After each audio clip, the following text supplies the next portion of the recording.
What's up, YouTube? I'm here today with a good performing agent in his company, up and coming, Brody Autry. Want to introduce yourself? Yeah, I'm Brody Autry. As he said, I work with Equus Financial. I'm an individual broker, but I've been in it since May, so I've performed pretty well since then.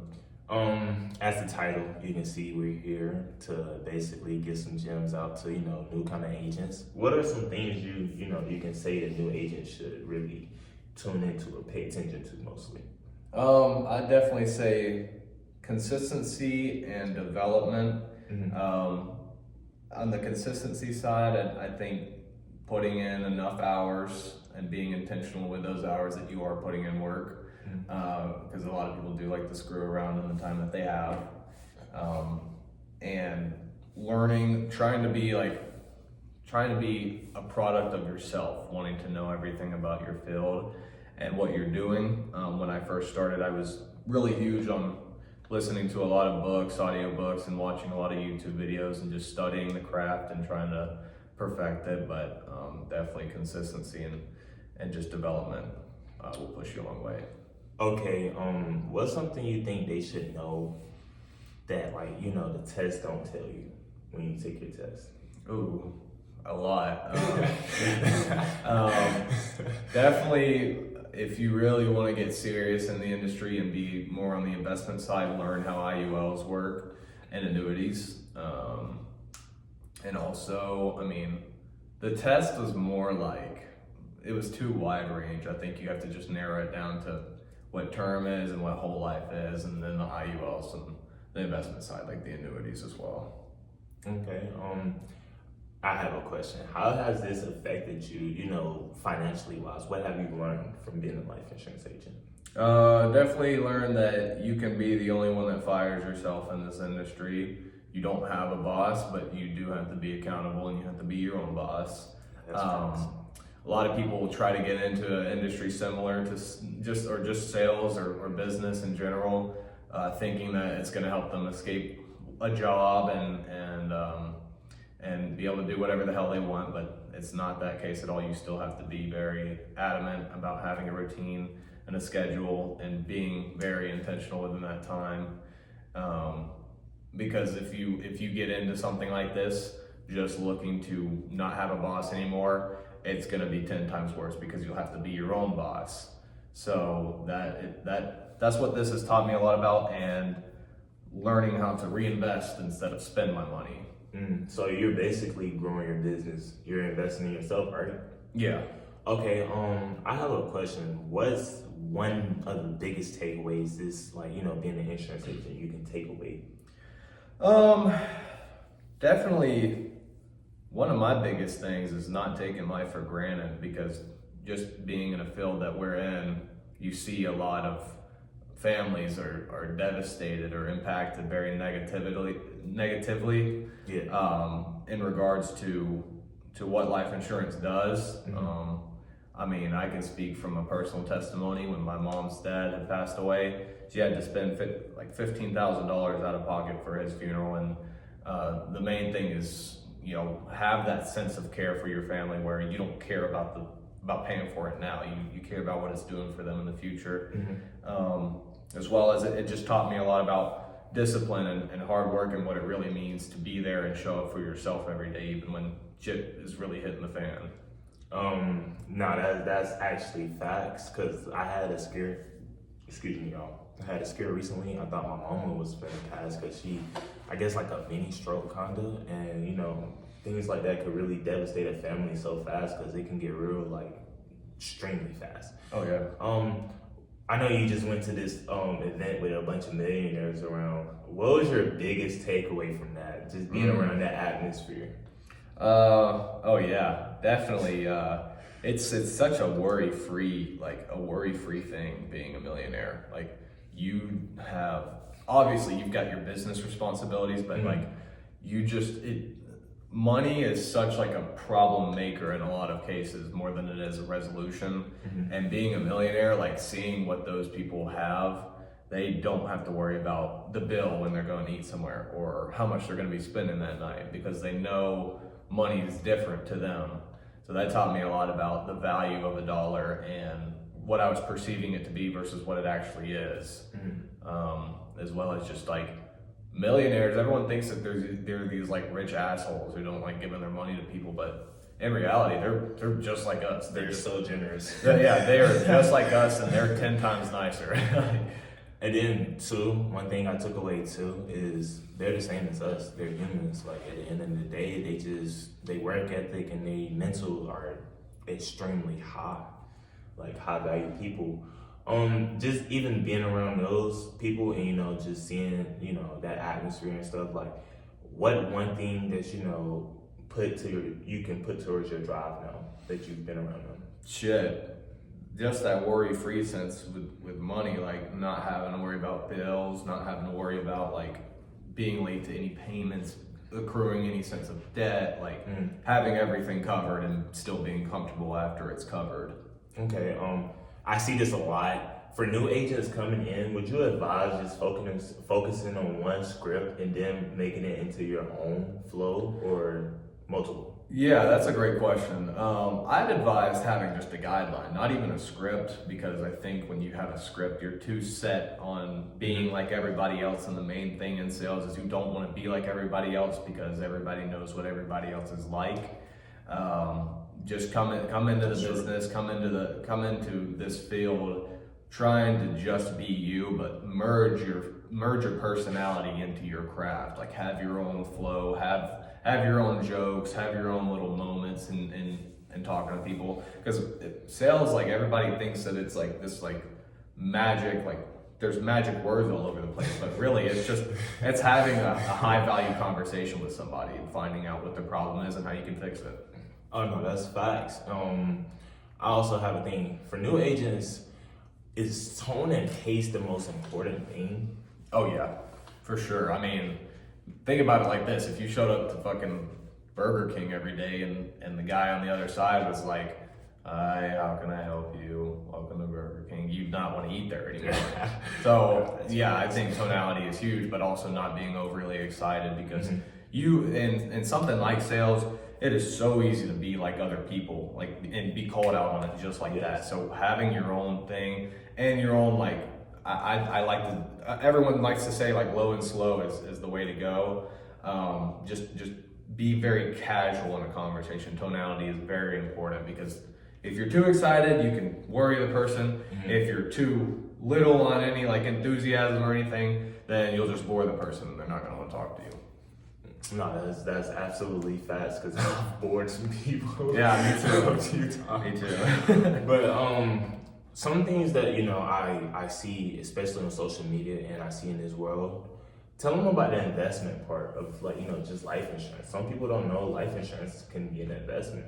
You talking about like IUL wise? Yeah, like some people don't even know what that is. Yeah, I mean, just to kind of really keep it basic because nobody ever really cares about the nerdy shit behind it, but life insurance can be used as an investment. It's not technically called an investment, but we consider it to be one because you grow money inside of it. At the end of the day, it's still life insurance. It's there to do, it's there to help the family out when you pass away, but you can, an IUL is pretty much it's just a life insurance policy that grows with a pretty good interest rate in it.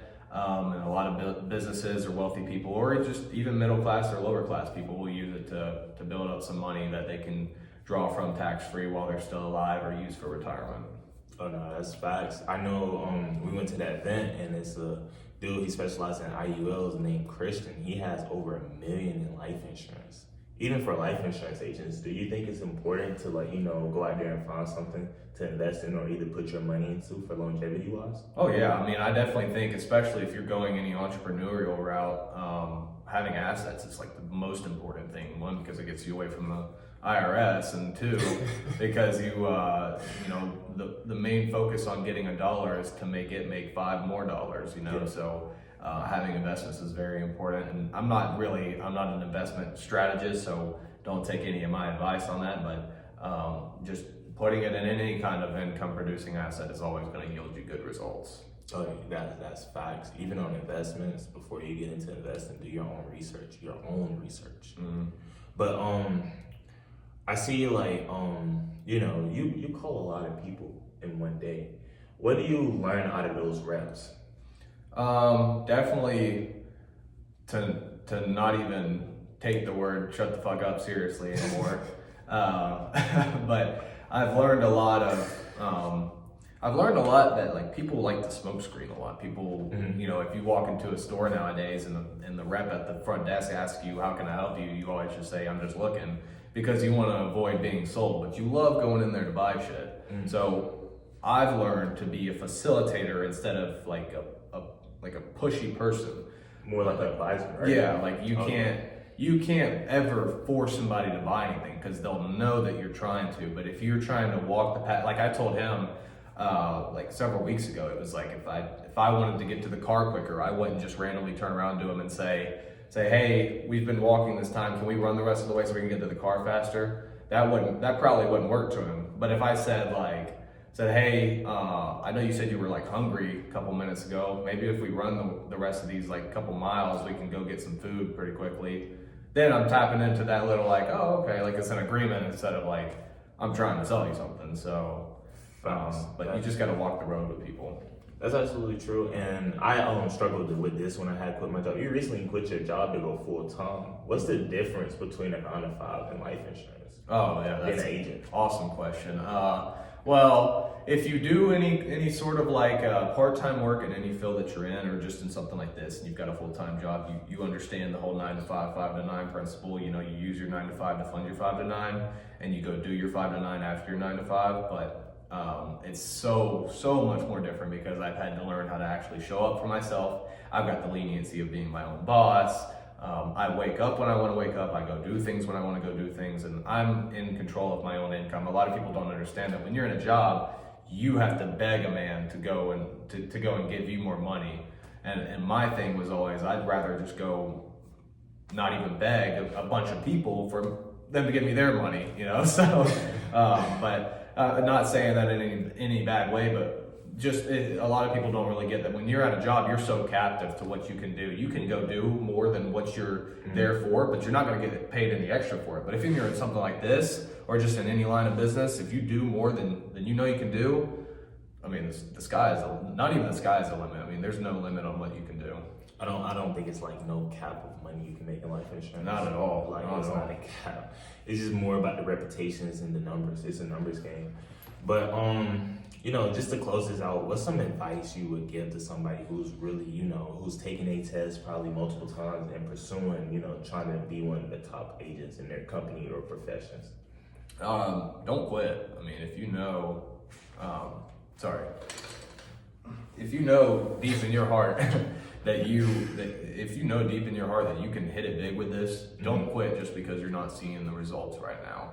A lot of people like to get into business or entrepreneurship and they don't see money hitting their bank account within the first 5 days and they're like, "Oh, well, I might as well go get a job. I mean, that's safer for my bills." But at the end of the day, you've got to be so delusionally optimistic about yourself. You've got to know that you can do it no matter what happens. I think a lot of people like to cut themselves short and just place limiting beliefs on themselves, but that will never get you anywhere. If you can walk into this thinking, "I'm going to make $1 million next month," I guarantee you'll make $1 million next month just because you know that you can do it. So don't have any limiting beliefs, and don't let small things that get in your way or big things stop you from anything. Because at the end of the day, you can fire yourself from a business like this, and the only way you can is by not showing up.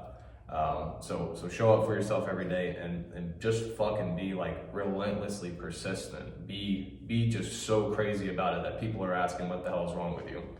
Yeah, facts. I agree with everything you said, and I feel like it's a mental thing. Like, if you mentally is determined and mentally delusionally optimistic, or even mentally like, you know, have that mental space where it's like, I have to go get this, like I'm confident, I want to put in the work, I feel like you will succeed in this industry, especially if you're making the right connections and stuff. How has connections, you know, you reaching out to people and making connections helped you? It's helped me a lot, not only from a mindset perspective, but just of like a net worth perspective. Like being around people who are successful and have a high net worth automatically just boosts yours, because you got to think, like, I like to think of it like this, like my mind is constantly absorbing what's around me 24/7. So if I've got people around me 24/7 that are telling me like, oh, my life is horrible and everything's going wrong and I've got this problem and this problem and this problem and this problem, I'm gonna eventually develop the same thing. It's like a symbiotic relationship pretty much. Like in Spider-Man when you got the black symbiote and you fucking couldn't get it off. Like that's how it is when you're around negative people. But when you can get in a crowd and you can be in a crowd of people who are going to boost you just from literally being themselves, you will notice your own success is coming a lot faster than it would being around negative people. And a lot of people like to be around negative people that they've been friends with for a while, but I'm one of those people where friends and relationships don't matter more than my future does, because at the end of the day, I might not even know those people in 15 years. So it doesn't matter to me. That's so true. Brody, we appreciate you for getting on here and dropping so many gems for us. Oh yeah. If you are starting an agent, starting entrepreneur, and man, you want to know more, Brody Motivations.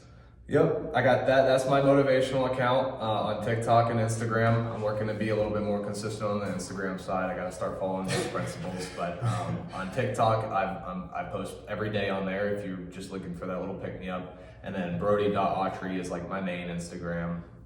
But yeah, I appreciate you for having me on here. Oh no, it was great, man. You really dropped some gems. Y'all like, comment, subscribe below. And man, share this video to anybody who's up and coming, insurance agents, entrepreneurs. I feel like this video relates in so many ways. But thank y'all, and y'all have a great day.